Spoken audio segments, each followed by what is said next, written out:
Hey everyone, Coaster Central here, and today I'm going to be reviewing Nemesis at Alton Towers. This was one of the first B&M inverts and is considered by many to be one of the greatest.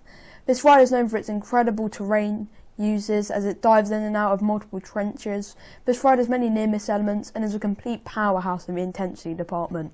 It has some great interactions and a very unique layout for an invert. In this video I'm going to go fully in depth and talk about the ride's theme, layout and ride experience. When you enter the Forbidden Valley area of the park, you can see a massive drill/gun that has been taken over by the alien. Speaking of the alien, that's what this ride is themed to. After they removed Thunder Looper, an old Schwarzkopf looping coaster, they decided to dig into the ground for their next coaster.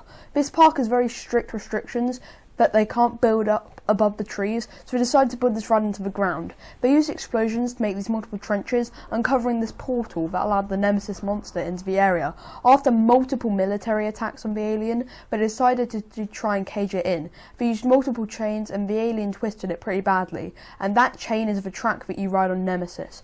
It's such a cool theme and the designers definitely incorporated it into the ride. The station is awesome. You essentially go into the monster and the station is the monster. It just looks so sick. Honestly, you can't really explain it because it just looks so cool and you need to kind of go there to experience it. The queue line is also really sick as the surround around it is really cool, so you are constantly going over the track of the ride and over insane terrain.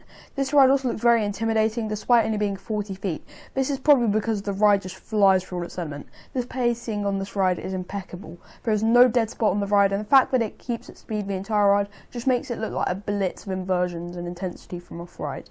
The trains are the classic B&M invert trains with the very comfortable over-the-shoulder restraints that most old B&M coasters have.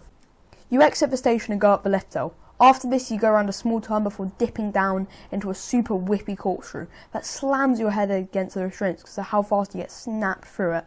After this you enter the highlight element of the ride, in a 270-degree helix that gives crushing positive G-forces. Early in the morning you can get a light grey out, however later in the day you could get a blackout. This element is just so intense. I grey out in this element all the time, and that is why it's the highlight on the ride for me. After this you get whipped for a 0G roll over the station that you just power through. You enter a highly banking turn before dipping down and entering the vertical loop. This is very intense and the second point in the ride where you could grey out. And this is also a very iconic inversion for Nemesis because it is just absolutely massive, and I believe the valley before it is where you reach your top speed. After this you enter a highly banking turn before dipping back underground and whipping through another corkscrew. This barely goes above the ground level, and after you dip back in for a fun intensity filled turn into the brake run. This ride is one of the easiest 10 out of 10s I've ever given. From its great theme to intensity filled layout with whippy inversions, this is the best coaster at Alton Towers and has a great ride experience. Anyway guys, hope you enjoyed this video, and if you liked it please make sure to subscribe and like the video and leave your opinions on it in the comment section below. Anyway, hope you enjoyed the video and I'll see you in the next one.